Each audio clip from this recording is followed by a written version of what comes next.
வாழ்க்கையில் ஒரு விஷயத்துக்காக ரிஸ்க் எடுக்க தயங்குறவங்க எல்லாம் அதுக்கப்புறம் அந்த விஷயம் கிடைக்கலன்னு கவலைப்படுறதுக்கு கூட தகுதியற்றவர்களாக ஆயிடுறாங்க.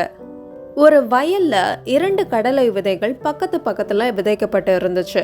அதுல முதல் விதை சொல்லுச்சான், நான் ரொம்ப பெருசா வளரணும், என்னோட வேர்கள் எல்லாம் நல்லா ஆழமா பூமிக்குள்ள வரைக்கும் போகணும், அதுக்கப்புறம் நான் ஒரு அழகான செடியா மாறிடுவேன் அப்படின்னு சொல்லுச்சான்.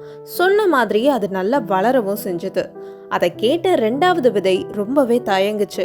என்னோட வேர்கள் அவ்வளோ ஆழமா படர விட்டா ஒருவேளை எனக்கு மூச்சு திணறுமோ, அதே மாதிரி நான் நல்லா பெருசா வளர்ந்துட்டா என்னோட தளிர்களை யாராவது மிதிச்சிட்டா என்ன பண்றது அப்படின்னு யோசிச்சு, நம்ம இங்க இருக்கிறது தான் நமக்கு பாதுகாப்பான இடம், அதனால இப்படியே இருப்போம் அப்படின்னு நினைச்சு தரையிலேயே புதைஞ்சு கிடந்தது.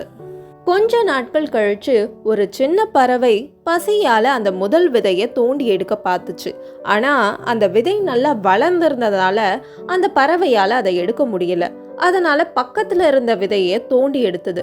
அந்த விதை தான் வளரவே இல்லையே, அதனால பறவையும் சுலபமா அதை எடுத்துட்டு போயிடுச்சு.